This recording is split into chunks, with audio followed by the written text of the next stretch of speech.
Jagan press meet Telugu Desam వాళ్ళు చూస్తారు. ఎందుకయ్యా అంటే అతన్ని ట్రోల్ చేయడం కోసం. బట్ అతను ఎక్స్‌ప్లెయిన్ చేసేటప్పుడు 3, 4 రోజుల ముందు నుంచి ఒక టీమ్ దాదాపుగా 15, 20 మంది అదే పని మీద ఉంటది. ఏంటంటే పక్కా డాక్యుమెంటల్ ఎవిడెన్స్ లేనిదే ఊరికనే మాట్లాడడు అతను.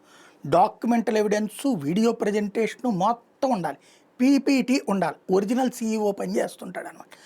ఆయన ఇప్పుడు అమరావతి మీద ప్రెస్ కాన్ఫరెన్స్ పెట్టాల్సిన అవసరం అయితే ఉంది. అమరావతి మీదన మొన్న ఏదైతే అసలు వాస్తవంగా రాయలసీమ ఎత్తిపోతల పథకం మీదన ప్రెస్ మీట్ పెట్టి వివరంగా చెప్పిన తర్వాత దాన్ని డైవర్ట్ చేయడానికి దొరికిన అవకాశం నేషనల్ మీడియా వాళ్ళు అడిగినటువంటి సందర్భంలో ప్రశ్నకి చెప్పిన సమాధానం. అమరావతి మీద ఖచ్చితంగా నేను ఇంతకుముందే చెప్పా. అమరావతి మీద వైసీపీ స్టాండ్ ఏంటో తెలుసుకోండి. అది జగన్ నోట్లో నుంచి రావాలి. ఇదిగో ఇప్పుడు సజ్జల చెప్పిన మాట నిజమైతే అది జగన్ నోట్లో నుంచి రావాలి. మేము ఈ కరప్షన్ గురించి ప్రశ్నిస్తుంటాం. అదే సందర్భంలో మేమొస్తే అయ్యే భవనాలు కొనసాగిస్తాం. ఇక మార్చే ఉద్దేశం లేదు. అట్ ద సేమ్ టైం రైతులకి మరింత వేగంగా న్యాయం అందేలా చూస్తాం. డెవలప్మెంట్ వేగంగా మేమైతే చేయగలం అన్నటువంటిది చెప్పాలి.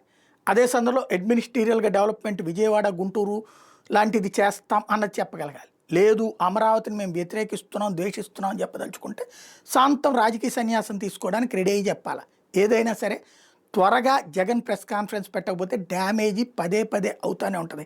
అంతా అయిపోయిన తర్వాత ఒళ్ళంతా కుళ్ళబొడిచి క్యాన్సర్ రోగం వచ్చిన తర్వాత చిట్ట చివరి నిమిషంలో ట్రీట్మెంట్ ఇస్తే ఉపయోగం ఉండదు. ప్రస్తుతానికి తొలి దశలో ఉంది. ఆలోచించుకుని డెసిషన్ తీసుకోవాల్సిన బాధ్యత జగన్మోహన్ రెడ్డిది.